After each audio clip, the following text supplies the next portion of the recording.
এটা এফআইআৰ দাখিল কৰিছোঁ আৰু এই এফআইআৰটো আমি দাখিল কৰিছোঁ এজন অনা অসমীয়া অসম বিৰোধী অসমৰ শত্ৰু আৰু অসমৰ এজন খুব মানে ব্যাগম বিভাগৰ মন্ত্ৰী স্বাস্থ্য বিভাগৰ মন্ত্ৰী ইৰিগেশ্যন ডিপাৰ্টমেণ্টৰ মন্ত্ৰী অশোক সিংঘালৰ বিৰুদ্ধে আজি আমি এফআইআৰ দাখিল কৰিছোঁ। এইজন ব্যক্তি আচলতে অসমৰ কাৰণে এটা অভিশাপ, অসমীয়া জাতিৰ কাৰণে অভিশাপ। এইজন ব্যক্তিয়ে দুদিনমান আগতে অসমৰ প্ৰায় 90 লাখ জনসংখ্যা থকা এটি জনগোষ্ঠীক টাৰ্গেট কৰি যি ধৰণে সাম্প্ৰদায়িক বিষবস্প বিয়পাই এটা সংঘাত সৃষ্টি কৰিব বিচাৰিছে অশোক সিংঘালে, তাক আমি সদৌ অসম সংখ্যালঘু ছাত্ৰই তীব্ৰভাৱে নিন্দা কৰিছোঁ, গৰিহণা দিছোঁ।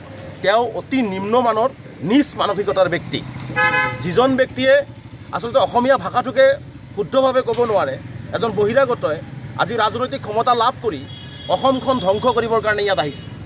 অসমৰ পৰা তেওঁ বিভিন্ন বিভাগত লুটি খাই ধন সংগ্ৰহ কৰি আজি তেওঁ ৰাজনৈতিকভাৱে যেতিয়া দেখিছে যে বিফল হোৱাৰ সম্ভাৱনা বেছি, অসমৰ ৰাইজে এনেকুৱা অনা অসমীয়া ব্যক্তিক বয়কট কৰাৰ সিদ্ধান্ত লৈ আছে, তেনে সময়ত সাম্প্ৰদায়িক বিষবস্প বিয়পাই হিন্দু মুছলমান কথাবিলাক কৈ কাৰোবাক ক'ৰবাত দোকান দিব লাগে, ক'ৰবাত দিব নালাগে, আৰু কোনো জনগোষ্ঠীৰ লগত তেওঁ 1% নাই।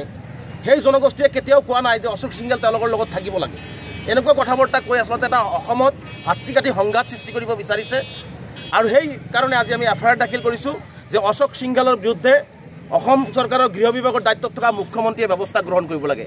এজন সংবিধানৰ শপত খাই সকলো জাতি জনগোষ্ঠীৰ সমন্বয়ন, সমমৰ্যাদা আৰু সমবিকাশৰ কথা ক'ব লাগে। তেনে ক্ষেত্ৰত সংবিধানক অৱমাননা কৰি শপত হোৱা মানুহজনে কি ধৰণে এটা জনগোষ্ঠীক টাৰ্গেট কৰি এনেকুৱা ধৰণৰ মন্তব্য দিব পাৰিছে, এই কথাটো কিন্তু অসমৰ মুখ্যমন্ত্ৰীয়ে জবাব দিব লাগিব। আচলতে অশোক সিংঘালে গম পায়নে নাই? অশোক সিংঘালৰ যদি বুকুত দম আছে তেনেহ'লে নিৰ্বাচনৰ সময়ত মিয়াসকলৰ ভৰিত ধৰি ভোট ভিক্ষা কৰাটো বন্ধ কৰি দিয়ক, ৰাজহুৱা ঘোষণা কৰক। তেওঁ ৰাজহুৱা ঘোষণা কৰক যে মিয়াসকলৰ ভোট আমাক নালাগে।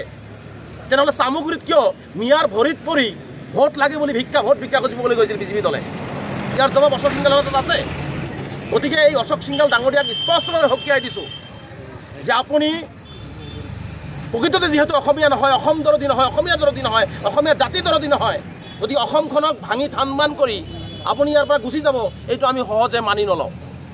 স্পষ্ট ভাষাত অসমৰ মুখ্যমন্ত্ৰী ডাঙৰীয়াক কৈছোঁ যে মুখ্যমন্ত্ৰী ডাঙৰীয়াই ইয়াৰ বিৰুদ্ধে ব্যৱস্থা ল'ব লাগে। আমি সিদ্ধান্ত গ্ৰহণ কৰিছোঁ অশোক সিংঘালৰ বিৰুদ্ধে তেওঁৰ মন্ত্ৰীত্ব থকাৰ নৈতিক অধিকাৰ নাই, তেওঁ মন্ত্ৰী থকাৰ নৈতিক অধিকাৰেই নাই। গতিকে এইজন মন্ত্ৰীক ইমিডিয়েট মন্ত্ৰীসভাৰ পৰা বৰ্খাস্ত কৰিব লাগে বুলি আমি ইতিমধ্যে ৰাজ্যপালক এখন স্মাৰকপত্ৰ প্ৰদানৰ সিদ্ধান্ত লৈছোঁ। বিধানসভাৰ অধ্যক্ষক আমি এখন স্মাৰকপত্ৰ প্ৰদানৰ সিদ্ধান্ত লৈছোঁ। নিৰ্বাচন আয়োগকো আমি এখন স্মাৰকপত্ৰ প্ৰদান কৰাৰ সিদ্ধান্ত গ্ৰহণ কৰিছোঁ। আমি কোনো পদ্ধতিতে এনেকুৱা সাম্প্ৰদায়িক ব্যক্তিক প্ৰশ্ৰয় দিব নালাগে, যিজনে ভাওনাকো আজি মিয়াসকলক টুলুঙা মন্তব্য দিছে। তাৰপিছতো ভাওনা ইহঁত মাতিবলৈ গৈছিল, তাতো ভাওনাকো তেওঁ টুলুঙা মন্তব্য দি আচলতে অসমীয়া জাতিটোৰ আৱেগ, অনুভূতি, ধৰ্মীয় অনুভূতি সকলোতে আঘাত কৰি আছে। এটাৰ পিছত এটা তেওঁ মানে এনেকুৱা ধৰণৰ ষড়যন্ত্ৰ ৰচনা এইকাৰণে কৰি আছে যে কাৰণ অসমৰ ভিতৰত যিমান মন্ত্ৰী আছে আটাইতকৈ কৰাপ্টেড মন্ত্ৰীগৰাকী হৈছে অশোক সিংঘাল, আটাইতকৈ দুৰ্নীতিগ্ৰস্ত মন্ত্ৰীজন হৈছে অশোক সিংঘাল।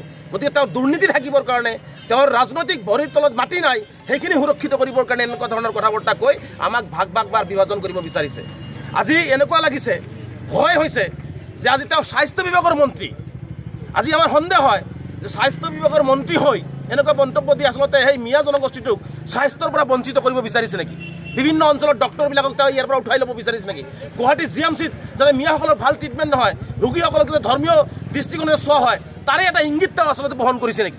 তাৰে কথাটো ক'ব বিচাৰিছে নেকি? স্পষ্টকৈ মুখ্যমন্ত্ৰীয়ে জবাব দিব লাগিব যে আচলতে হস্পিটেলত কোনো জাতি ধৰ্ম নাথাকে, হস্পিটেলতো যাতে জাতি ধৰ্ম হয়, জাতি ধৰ্মৰ নামত যাতে চিকিৎসা হয়, এইটোৱে যাতে ডক্টৰসকলৰ মাজত, নাৰ্ছসকলৰ মাজত, কৰ্মচাৰীসকলৰ মাজত যাতে বিভাজন আহে, এইটো কৰিবৰ কাৰণে ষড়যন্ত্ৰ ৰচনা কৰা হৈছে বুলি আমাৰ ইতিমধ্যে সন্দেহ হৈছে। গতিকে কোনো পদ্ধতিতে তেওঁ স্বাস্থ্য বিভাগৰ মন্ত্ৰী থকাৰ নৈতিক অধিকাৰ নাই, তেওঁ নৈতিক অধিকাৰ হেৰুৱাই পেলাইছে। তেওঁক মন্ত্ৰীসভাৰ পৰা বৰ্খাস্ত কৰিব লাগে আৰু তেওঁৰ বিৰুদ্ধে কঠোৰৰ পৰা কঠোৰতম ব্যৱস্থা গ্ৰহণ কৰিব লাগে। আমি আজি আইনৰ আশ্ৰয় লৈছোঁ, পৰৱৰ্তী পৰ্যায়ত আমি স্মাৰকপত্ৰ প্ৰদান কৰিম, কিন্তু কোনো পদ্ধতিতে অশোক সিংঘালৰ এনেকুৱা কথা আমি সহ্য নকৰোঁ। তাৰমানে তেওঁ নিজকে হিৰো সজাবৰ কাৰণে তেওঁ ভাবিছে অসমৰ ৰাইজক এনেকুৱা কথা ক'লে অসমৰ ৰাইজ জাঙুৰ খাই উঠিব, হিৰো হ'ম, হিন্দু মানুহসকলে ভাল পাব। তেওঁ যিটো নাখায় বুলি কৈছে, সেই নোখোৱা বস্তুটো গৰু অসমৰ ইপাৰৰ পৰা মেঘালয়লৈকে যেতিয়া যায় সেইটো বন্ধ কৰাৰ সাহস কিয় নহয়? তেওঁ যিটো নাখায় বুলি তেওঁ কৈছে, আমি যিটো নাখাওঁ যিটো আমি পূজা কৰোঁ, সেইটোসকলে খায়, তেওঁলোকৰ লগত মই নাই। মই অশোক সিংঘালক প্ৰত্যাহ্বান জনাইছোঁ, শ্ৰীৰামপুৰৰ গেটৰ মাজেদি শ গৰু কেনেকৈ যায়, মেঘালয়লৈ কেনেকৈ পাৰ হয়? তাৰমানে কি তাতে কমিশ্যন দি পাৰ কৰা হৈ আছে নেকি? সেইবিলাক বন্ধ কৰিব নোৱাৰে। যদি পূজা কৰা হৈছে, পূজা কৰে, অনুভূতি আছে, তেনেহ'লে সকলোখিনি বন্ধ হ'ব লাগে। সেইখিনি বন্ধ কৰাৰ সাহস কিয় নহয় অশোক সিংগালৰ?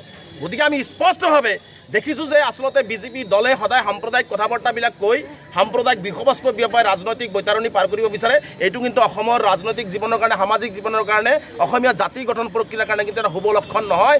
এইসকল অনা অসমীয়া বহিৰাগতই অসমত ৰাজনৈতিক দপদপনি কৰি মন্ত্ৰী পাই অসমখন ধ্বংস কৰি এটা সময়ত গুচি যাব।